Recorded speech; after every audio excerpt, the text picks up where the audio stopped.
দিল্লিতে বাংলাদেশ হাইকমিশনের সামনে হিন্দুত্ববাদী সংগঠনগুলোর বিক্ষোভ।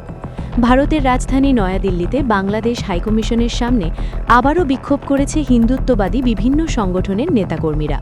মঙ্গলবার ২৩ ডিসেম্বর সকাল থেকে এই বিক্ষোভ শুরু করে বিশ্ব হিন্দু পরিষদ বা ভিএইচপি সহ বজরং দলসহ একাধিক সংগঠন।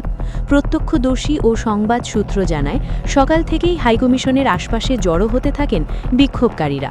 এই সময় তারা বিভিন্ন স্লোগান দিতে থাকেন এবং বাংলাদেশ বিরোধী বক্তব্য দেন।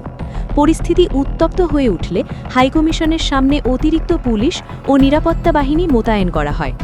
এক পর্যায়ে বিক্ষোভকারীরা পুলিশের ব্যারিকেড ভেঙে সামনে এগিয়ে যাওয়ার চেষ্টা করলে নিরাপত্তা বাহিনীর সঙ্গে তাদের ধাক্কাধাক্কি হয়।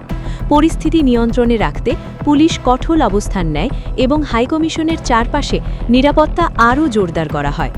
বিক্ষোভকারীদের অভিযোগ, বাংলাদেশে সংখ্যালঘু হিন্দু সম্প্রদায়ের ওপর নির্যাতন ও সহিংসতার ঘটনার প্রতিবাদে তারা এই কর্মসূচি পালন করছে। তবে এই বিষয়ে বাংলাদেশ হাইকমিশনের পক্ষ থেকে তাৎক্ষণিক কোনো আনুষ্ঠানিক প্রতিক্রিয়া পাওয়া যায়নি। এই ঘটনাকে কেন্দ্র করে কূটনৈতিক এলাকায় কিছু সময়ের জন্য উত্তেজনা বিরাজ করে। বর্তমানে পরিস্থিতি নিয়ন্ত্রণে রয়েছে বলে জানিয়েছে দিল্লি পুলিশ।